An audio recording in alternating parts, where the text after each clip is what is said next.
Colby Covington is a man with a plan. After knocking off his first top 10 opponent earlier this year in Dong-Yeon Kim, Covington immediately turned his attention towards two goals, beating Demian Maia and then stomping welterweight champion Tyron Woodley. The former All-American wrestler will get his chance for part 1 of that scenario this weekend as Covington faces Maia in the co-main event at UFC Fight Night from Brazil in a pivotal matchup at 170 pounds.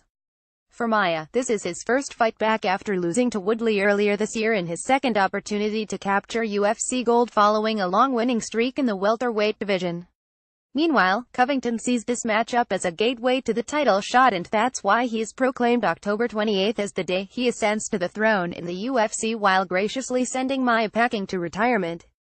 It's no coincidence that Halloween is 2 days after our fight, so Maia's retirement party will officially be labeled the Nightmare in Sao Paulo, Covington said when speaking to the Fight Society podcast this week. I feel like that's the biggest win out there in the division. What's a bigger win than beating the guy who had the direct last fight for the title? Not only doing that, but going into his home city in a hostile environment where he's probably going to be the best he's ever been, training harder than he's ever trained, and the judges aren't going to be on my side anyways. But it's not going to make a difference because I'm going to lay him to rest in the first round. Covington rarely holds his tongue when it comes to criticizing opponents, and that includes Maia, who rarely has a bad word to say about anybody leading up to a fight. While Covington has seen plenty of Maia's fights, he's training alongside Jorge Masvidal, who just battled him earlier this year, and then he watched the championship bout against Woodley in July.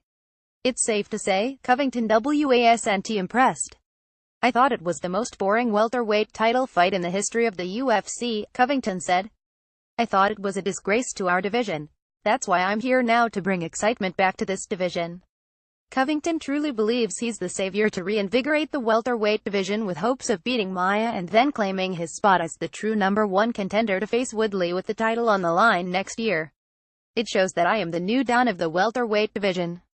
I run this division now. Every fighter that competes in this division because I allow them to, Covington said.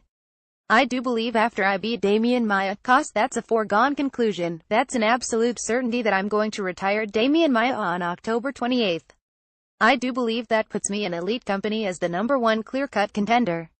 As far as any other names at 170 pounds hoping to get the shot at Woodley next, Covington quickly negates anybody fighting for the title other than him. That includes former teammate Robbie Lawler as well as two-time title contender Stephen Wonderboy Thompson, who have both fallen to Woodley in the past. Like a hunter pointing at his prey before pulling the trigger, Covington has Woodley in his sights, and no one is going to take that away from him after he's finished with Maia. I feel like Robbie Lawler had his shot, he got knocked out quick. He's old guard, he's a thing of the past. He needs to hang it up already. He had his time, but his time has come to an end. It's my time now. I do believe that I'm the next clear-cut #1 contender. Stephen Thompson already had 2 opportunities at the belt. He couldn't hack, Covington said. They need to bring in a killer like me to dethrone Tyron Woodley. That guy needs to consent to retirement. I'm sick of him playing the victim role, acting like everybody's racist because they don't want to see me fight. No, that's not the case. You play it safe. I know his weaknesses. I'm going to retire Tyron Woodley. So after I beat Demian Maia, Tyron Woodley better be next for me. Listen to Covington and UFC Women's Strawweight Champion Joanna Jedrzejczyk on the latest Fight Society podcast, or download and subscribe to the show via Apple Podcasts.